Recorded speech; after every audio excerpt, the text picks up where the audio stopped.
Okay. We're here, Philip. We made it. We got there, exactly. My friends, I'd like to introduce you to a new friend of mine, Philip Shepard. And he was introduced to me by a fellow friend, Jeff Brown, who um, I really enjoy his writings. And Jeff has this piercing way of uh, piercing the bubbles and the fluffiness of spirituality and brings it down to earth. He actually has a book called Grounded Spirituality. And chatting with him, he shared so deeply about you. He was so joyfully said, if there's one man you must meet who, because I was sharing with him, I've been speaking to wonderful warriors, sages, people who have lived life and experienced the within of life in their own hearts and souls. They've seen it in others and they've supported others in such way. And so he shared about you. And then we had this beautiful chance to connect. And I have to share, everyone, you're in for a treat. A gentleman, a real man of the soul, a person that I connected with immediately, a fellow Canadian, and who holds a deep, I believe, one of the essential truths of our day, which I'll let him share about. And so please let's welcome our friend, Philip Shepard. Philip. I'm just so delighted to be here with you, Satyen. Thank you so much. I look forward to whatever comes our way. So this group of us is, we call ourselves warrior sages, and warrior meaning ones who are willing to face the internal and the external battles of life with introspection and wisdom. And the sage is obviously the connecting to the deepest wisdom within our own self. And so this combination of yin and yang makes for a fullness of spirit and action in the world. So I'd love to hear. And so there's leaders. Everyone here is a leader, and they're all stepping up. We're all stepping up in this time. So to start off with, would you kindly share a little about your experience, your background, and and really what you're up to in the world, please? Yeah, I mean, to contextualize it, it would help to go back to my teenage years. And I grew up in suburbia, and I felt my being was thwarted and compromised and confined. And it's like this potential, this fire within me was being doused and shuttled along a set of railway tracks. And I knew that it wasn't any individual, it was my culture at large that was so violating my being. And so if I stayed within my culture, I could continue to fight it. But how do you fight what you've completely habituated to? So the assumptions and the values of the culture lived in me. I mean, that's ultimately what I needed to confront, but there was no reference point. So I took off at the age of 18, and I went to England and bought a bicycle and headed off for Japan. And, there was a part of me that really didn't expect to make it back alive. I mean, who the hell knows, but I knew for a certainty that if I didn't leave, a crucial part of me would die. Yeah. And so I passed through so many cultures, so many different ways of understanding what it means to be human. And I was just taking these into myself. I'd adapt. On a bicycle, you're wide open to the world, you're exposed to it all. And I would adapt and feel and adapt. And I didn't encounter anything like culture shock until the day I came home 2 years later. And my familiar world was so bizarre and arbitrary. And what I gained in those 2 years away was the ability to pose questions to what had been inoculated in me as normal. And that, that began it's been a lifelong journey. And it's not a journey with any terminus. It's not going to end. But, as I brought back what I'd learned on that trip, and, in particular in Japan, I studied classical Japanese no theater. Ah, really? And that is a practice. I mean, it's a 600-year-old tradition that has been preserved, each step, each note of music.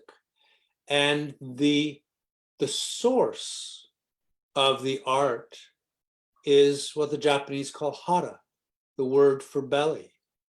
And so there I was as a teenager being introduced to this idea that, the belly isn't just this area that's prone to indigestion and weight gain and all that stuff, right? That it actually is where our deepest intelligence resides. And so I began to commune with that, in my way, to find my way back to it. And I was an actor. I've been an actor all my life. So that arena of the stage, it's the perfect place to put tools into practice, because everything about the theater, every practice an actor learns is just another way to help him or her become more present.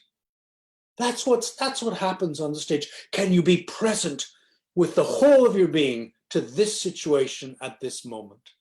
And with who you're with. Yeah. One or many. Absolutely. And it includes the audience and the lights, and it includes everything. And all of that, when a play is really going well, all of that, it's like the world of theater is a lens that pulls life into focus, and all of that harmonizes, and the clarity of each moment is just exquisite. So I began, we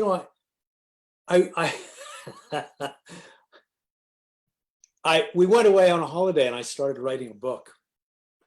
And there was no decision, I'm going to write a book. No, it was 6 o'clock in the morning.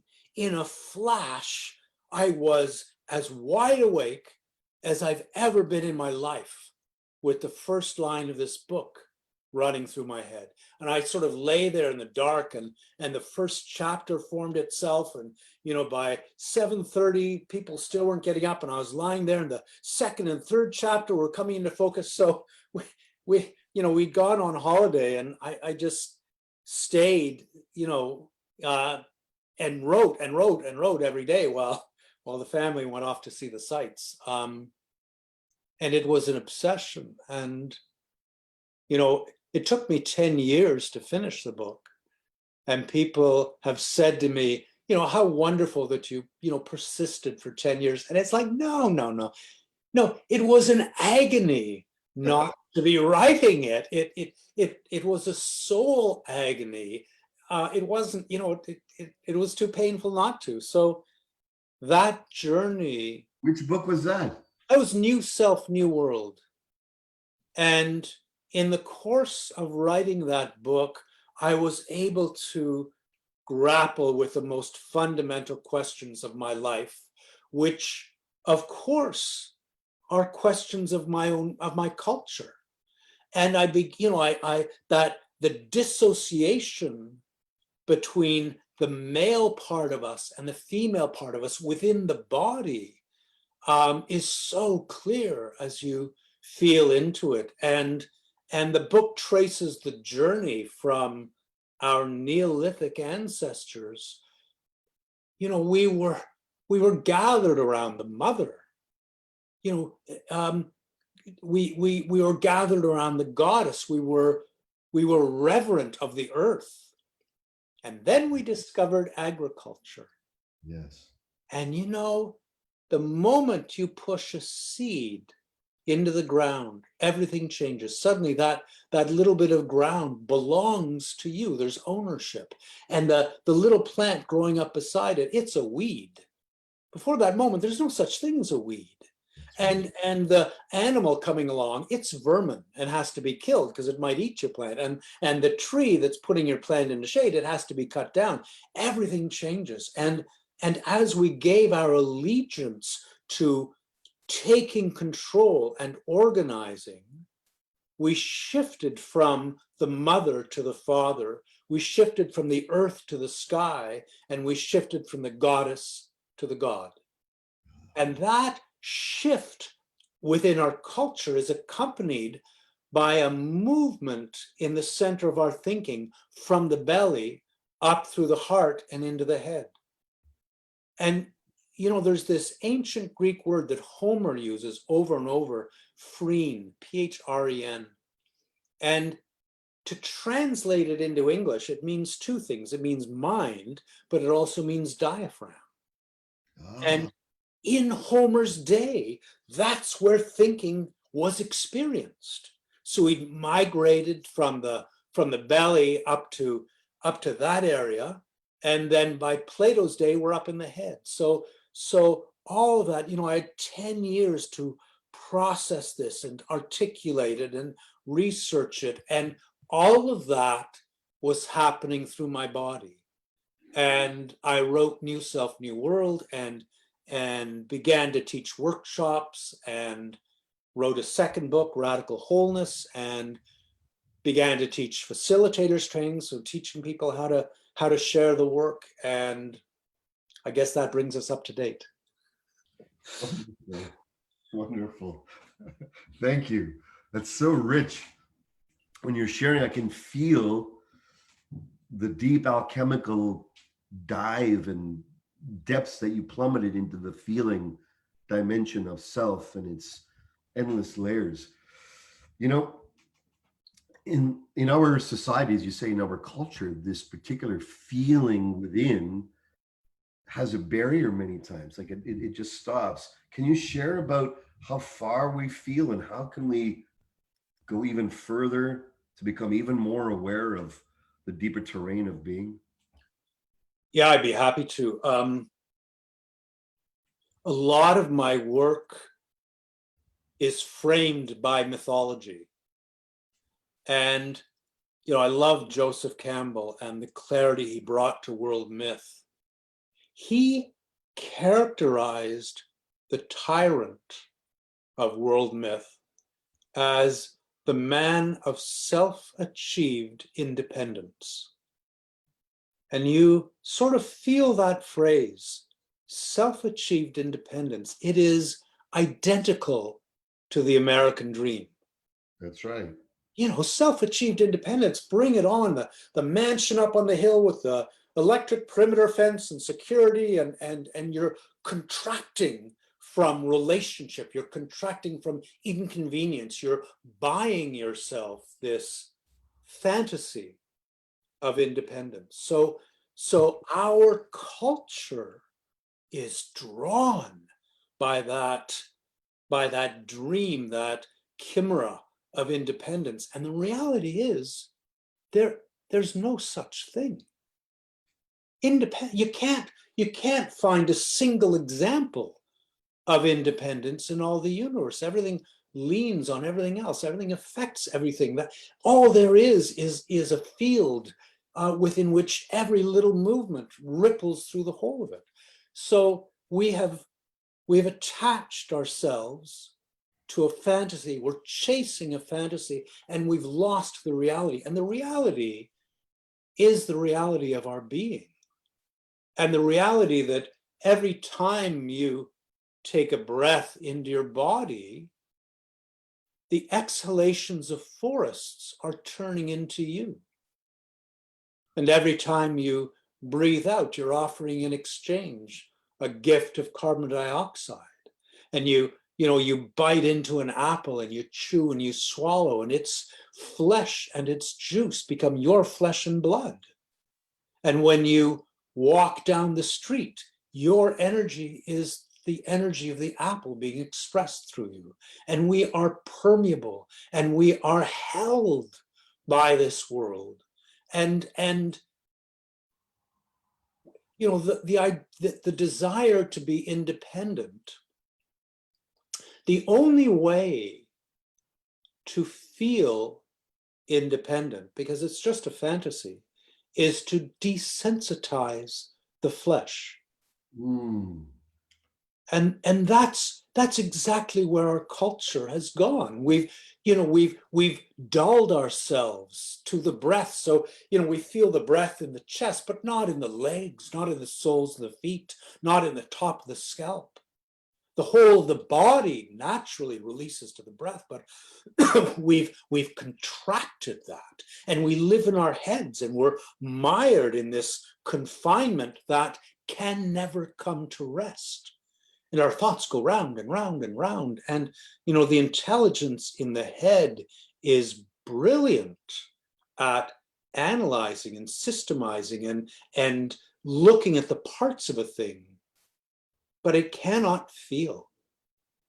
You know, a surgeon can operate on the brain without anesthetic. The brain feels nothing.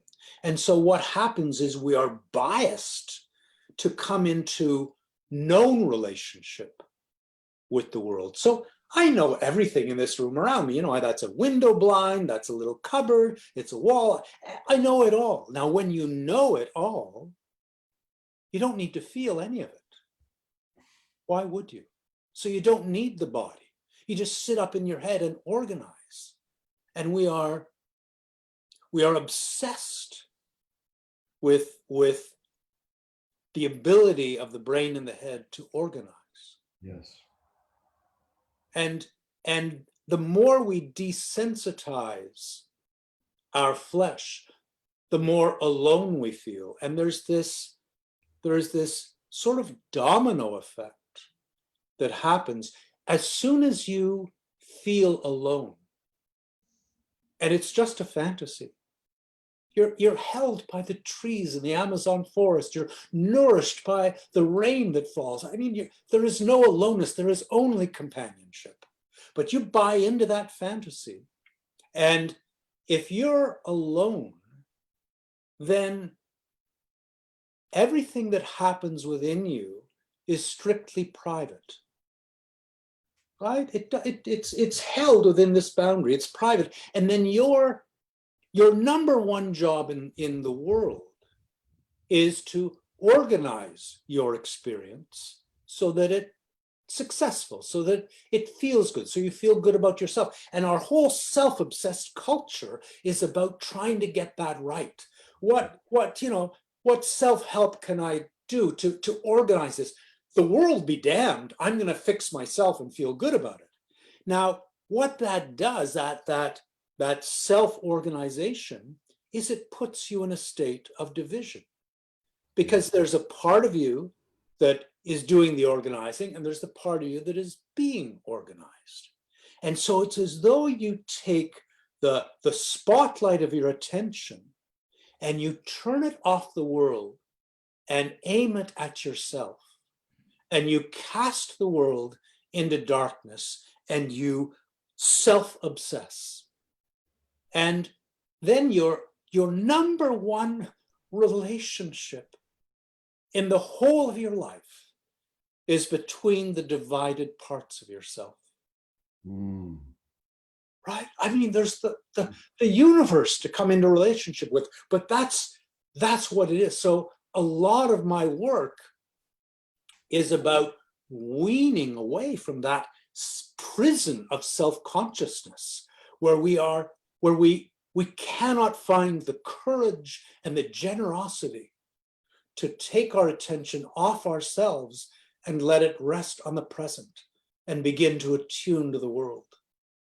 And how to do that, and that can only happen as sensitivity is brought back to that boundary that contains us.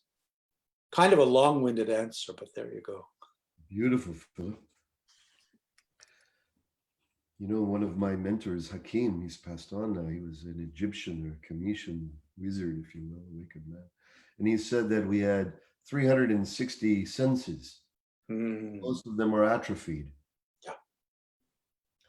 And he couldn't express them in words. He says they're energies, they're potentialities, if you will. Well, This is I'm like feeling when you're saying a whole awakening happening here. It's like not even a dropping, it's beyond dropping in. It's like it's like tuning. It's like tuning right from being and not centered here, centered. because what the body most deeply understands is that it belongs to the world. You know, you stand beside the ocean and the body remembers its origins. You stand before a tree and the body understands that life. And what the body most deeply feels is the present. And we have, by dissociating from the body, we've dissociated from the present, and we've dissociated from our sense of belonging.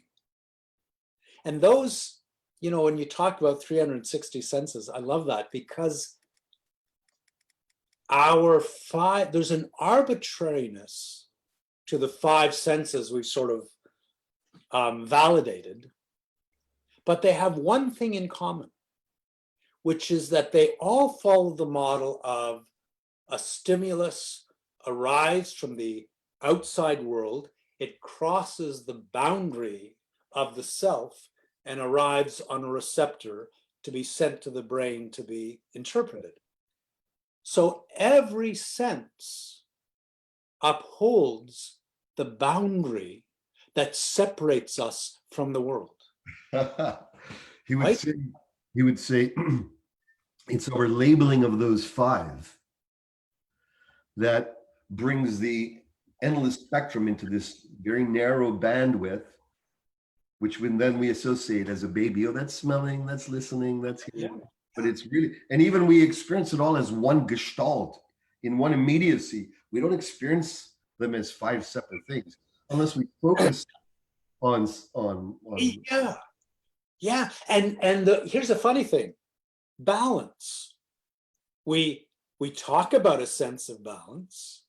We have an organ devoted to a sense of balance, but we don't consider it a sense. And the reason for that, as I understand it, is that balance does not uphold a boundary. Right? It's a felt relationship. You're held in this relationship. There's no boundary there. Yes. And that is intolerable to our culture, to lose the sense of boundary that contains and upholds our fantasy. So Philip, and where does this, in very essential in many Eastern practices, to notice the witnesser, the awareness, the one who's awareing awareness, where does that come into this understanding? Putting the awareness on the witness consciousness. Yeah, I feel it differently.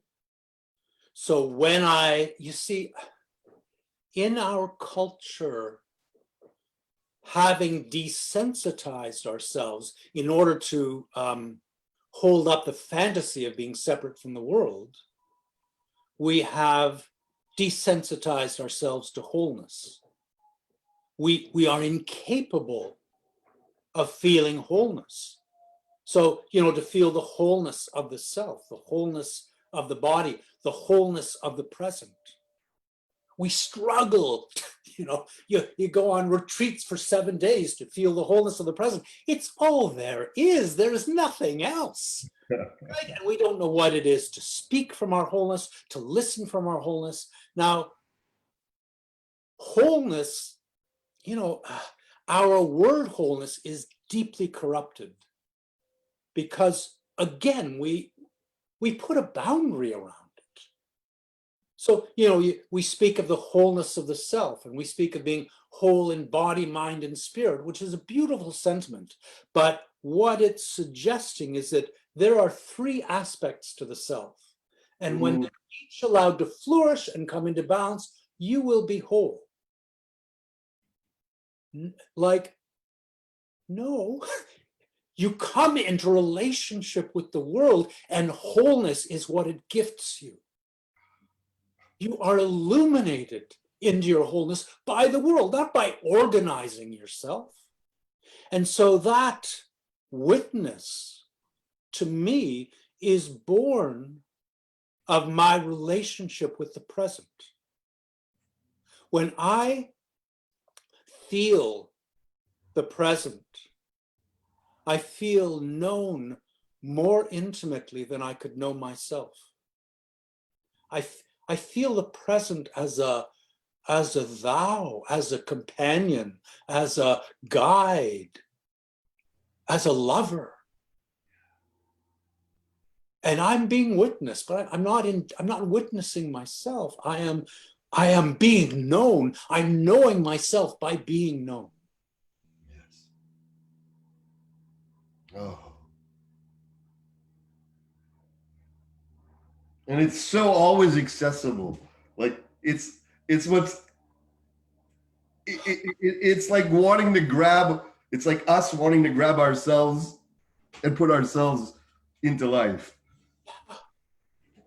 And it's running through us every moment of the day. So then the question is how to bring sensitivity back to the body. I really,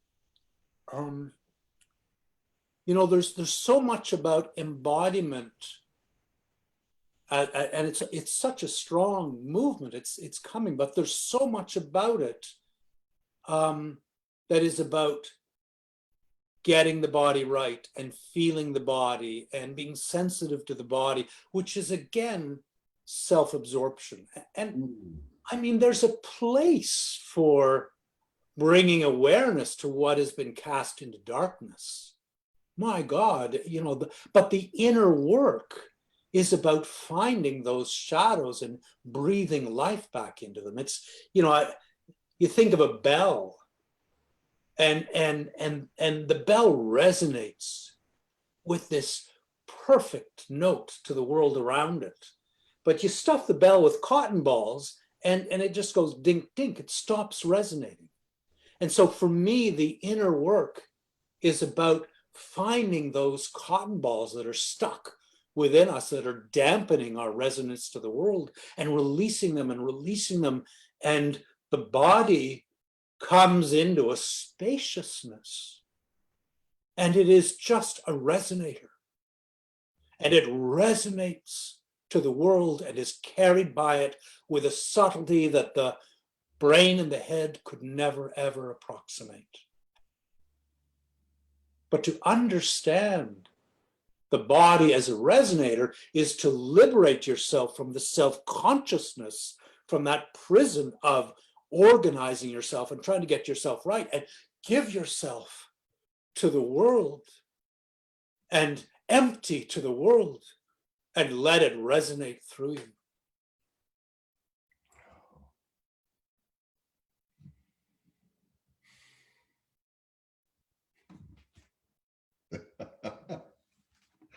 Oh. I've been feeling that for myself in this time, magnified in a way.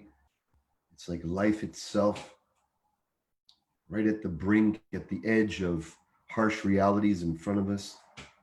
It's like in Hawaii, where we have a cottage, the lava had flowed last year, and already you can see life popping up. It's like it has to come through. And is there any share you have for many people I've been meeting are feeling this great calling of life to come through? But again, they don't know how to organize it. They don't have a pattern for it to fall into. The mystery of where that leads is unknown, and therefore there's reticence to.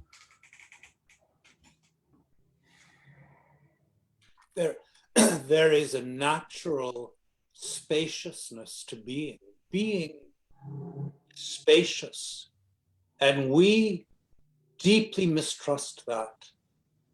We don't trust spaciousness. You don't want to be empty-headed. You want to be full of good ideas.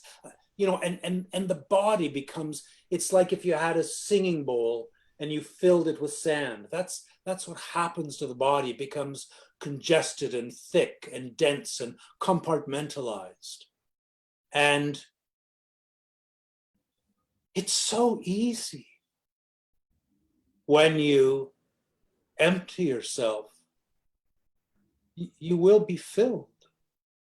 And you won't be filled with anything static. You're filled with each moment as it courses through you. And as you begin to feel the spaciousness of the world within your being, that relationship with the present is forged. And the present will whisper to you. The present longs for you to activate your deepest gifts and serve in some way. And to come into relationship with the present is to risk being called forth. And when the present calls you in that way, it's like there's no map, there's no clear destination, there's no, there's no guarantee of success. You could utterly fail, but that's not the issue. The issue is that by answering the call, you come into the fullest possible flowering of your being, because the whole of your being is called forth. And if you deny the call or resist it, there's this great phrase by Joseph Campbell. He calls that state of holding back and resisting the call a state of organized inadequacy. I love it. And that sums up so many lives in our culture, lives of organized inadequacy.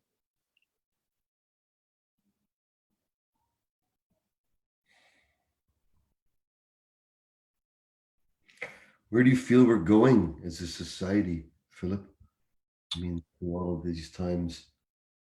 There is so much happening all at the same time.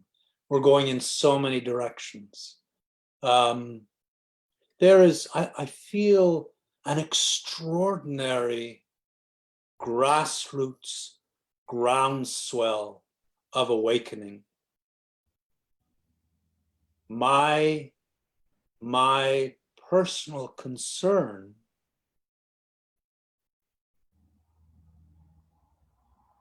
you cannot get a new view of the world when you're held in the same box. And that box for me is this paradigm of putting the head in charge, and everything is top down. And I mean, it's endemic in our culture, Satyen. The leader of every single organization in our culture is the head of that organization. I mean, there it is in the language. A captain of a football team, captain comes from a Latin word for head. Chief executive officer, chief comes from a Latin word for head. All we know is that the head should be in charge. And that's not a new thing. That's millennia old. That, Plato wrote about that in 350 BC. And we don't know anything else. So there's this sense of urgency that is frightening, because it's fodder for the anxieties of the head. And how to bring that into the body, because the body has a genius for integration. The head doesn't know a thing about integration. It knows about pulling things to pieces, but doesn't know about integration. And when you bring an idea, an anxiety, or whatever, down through the body into the pelvic bowl, it will integrate. It will join your being and be absorbed by it. And all of you will come into relationship with it as it comes into relationship with you. And in our culture, in the turmoil we face on every single front, Yes. social turmoil, species extinction, pollution. I mean, and we, coming back to the word head, capitalism, our economic model means headism. Capital comes from a Latin word for head. So our economic model is literally headism, and it gratifies the values of the head. And I mean, here we are. Here's to me, the crux of our sort of geopolitical situation, where we've got an economic model that only thrives in periods of growth, when the population's growing, when the economy is growing. And we need more people for the labor force. Well, it's a finite planet with finite resources that are already being depleted. So how to forge an economic model that can thrive by growing smaller? Yes. And I don't know what that is, but I know that it's not possible until we come back to the body. Because by living in the head, we have dissociated from our being. I mean, to me, the pelvic bowl is the place of your being. When you drop your awareness down into the pelvic bowl and come to rest there, you're resting in a realm of peace, of enough, of fullness. It is so full. But when you live in the head, you leave behind a hole. And we walk around with this emptiness within us, and we're trying to fill it with consumer goods, with alcohol, with distractions, with video games, with Twitter, with whatever. We're trying to fill it, and we are a devouring culture, and we devour because of the emptiness we've left within our bodies. And so I don't see any economic model being viable as long as we crave and crave and crave as we do. That area, that pelvic girdle or seat, it feels so home. And then it just feels so home. And then when consciousness concentrates here, you're right, it feels like vacant. Where's the seat? Like the seed of wisdom is vacant. Yeah. Seed of true knowing. And there the contentment is there as well. It's just like a natural, easeful yes to self, yes to all, yet, and not withdrawn. It's like a fully relational yes. Yeah. That's what I'm feeling. Yeah. And the intelligence in the head operates by exclusion. It excludes a strawberry from the category of vegetable. It separates, it excludes, it pulls to pieces. The intelligence in the pelvic bowl operates inclusively. And one of the things it includes is the intelligence in the head. It draws, so those gifts of perspective that are born of that intelligence in the head can only come into their full value when they are brought down through the body and offered in humility to that integrating genius in the pelvic bowl. Oh, yeah. Right? It's like, to me, it's like, that image of the the guy going down on one knee to offer the ring to his beloved. There's something mythic in that, because that gift of the ring being offered in love only really has value when it is accepted. You could buy 1,000 rings and hoard them at home, and what would they mean? Nothing.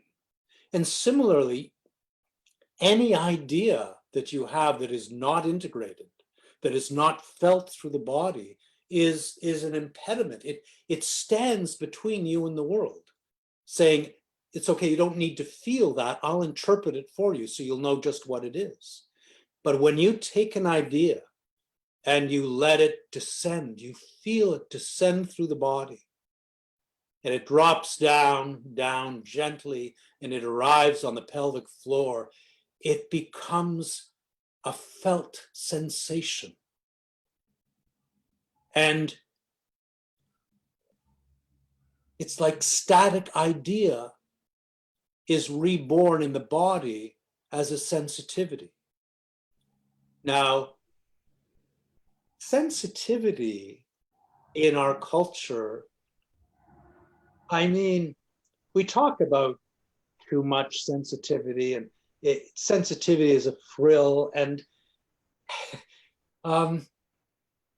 you know, we've defined intelligence, human intelligence, as the ability to reason in an abstract fashion. Now, that's a definition that's particularly flattering to the intelligence in the head. Yes. And you know, it's what an IQ test tests for. You know, that they give you an IQ test and then they hand you a number and they say, here's your intelligence. And yes, abstract reasoning is a part of our intelligence, but to me, it's like this narrow spectrum on this huge bandwidth. And when I look to name that bandwidth, the first thing that comes to my mind is sensitivity. You could have a sensitivity to a child's tears, to bird song, to color, to music, to arithmetic relationship. There are countless sensitivities, and each one of them is a form of intelligence. Now, the difficulty with a sensitivity is that any sensitivity is reactive. I mean, if the retina didn't react to light, we wouldn't see. It's got to be reactive. So that reactivity has to be grounded in order to become coherent. And that happens through the body. So to me, intelligence is the quality of grounded sensitivity. And it's such a different thing from cleverness. Yes. I mean, we are the cleverest society that has ever lived on this earth, but we have forgotten how to live intelligently. We've forgotten. We don't even know what that means anymore. So that, you know, when a concept, when an idea is taken down through the body and is reborn as a sensitivity, you are heightening your ability to live intelligently in the world.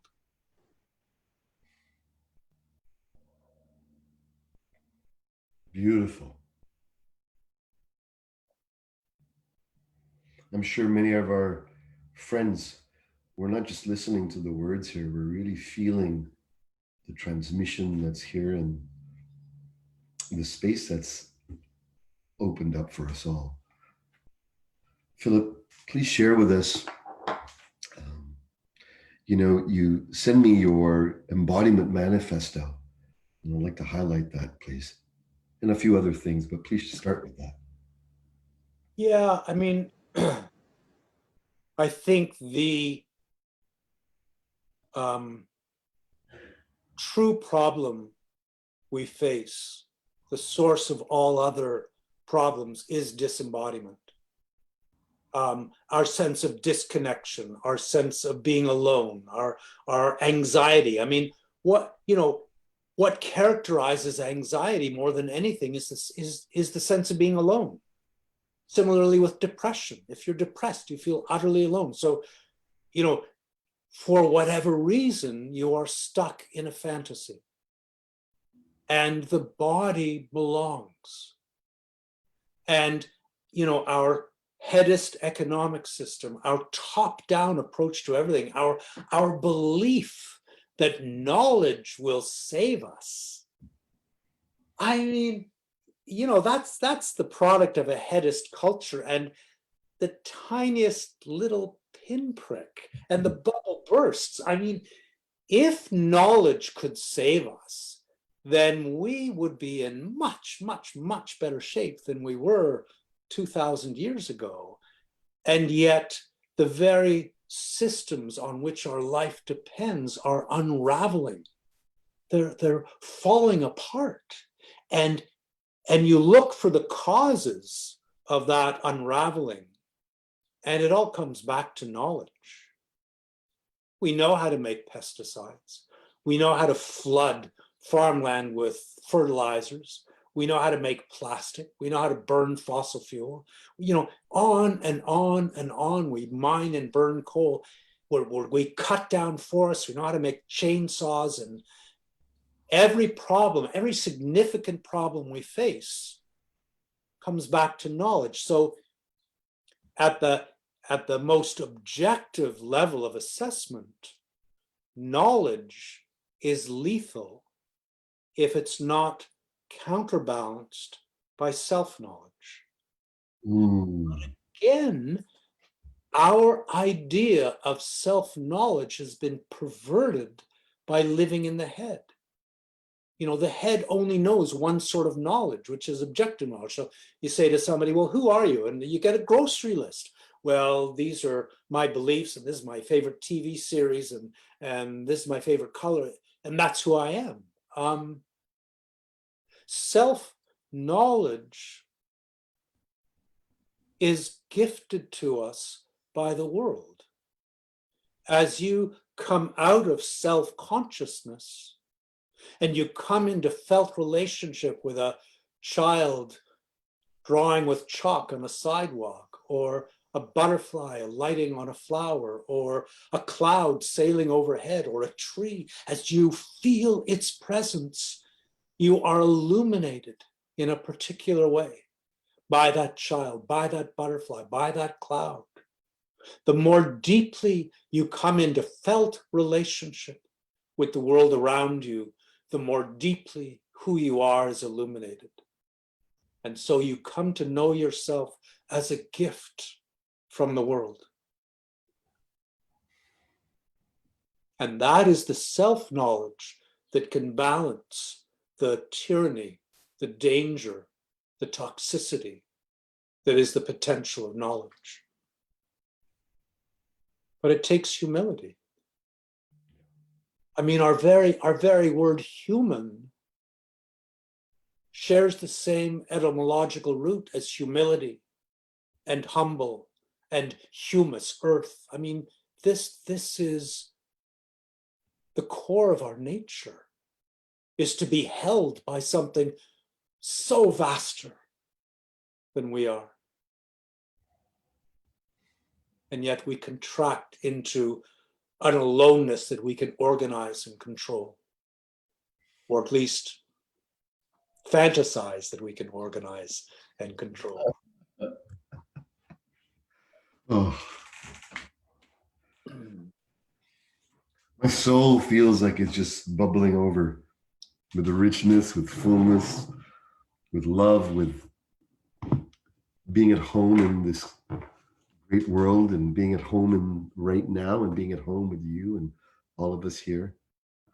I want to thank you for the fullness and the boldness of your expression of being, and for touching us and illuminating and awakening us to, as I started out with, what I feel is the most valuable essence of it all, which is coming back to all that you've been guiding us to, the seed of our wholeness.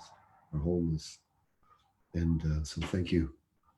And I'm going to post Philip's links to his books and TEP Life. Can you share about that?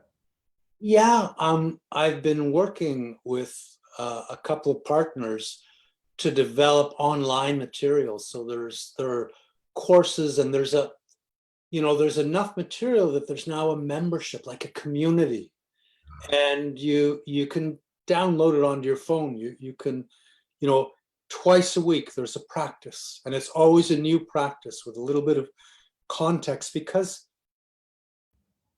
we're trying to find our way back into a body in the middle of a disembodied culture. And it takes that regular support, that reminder. Our lives are shaped by this tug of war between the desire to remember and the desire to forget.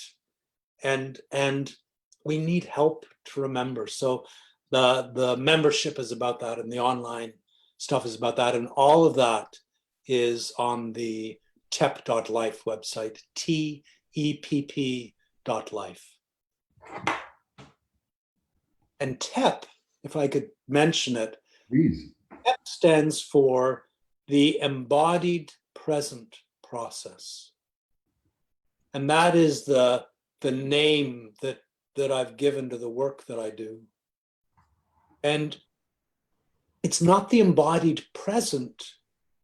It's not the embodied presence, it's the embodied present. So when you recover the spaciousness of your being, you feel the present within you. You have embodied the present, and then you are carried through life. Yeah. Anything else in your heart, soul, you wish to share with us to complete today? Just kind of the gratitude for your willingness to be with me in this way. It means so much. And I guess there's one other thing.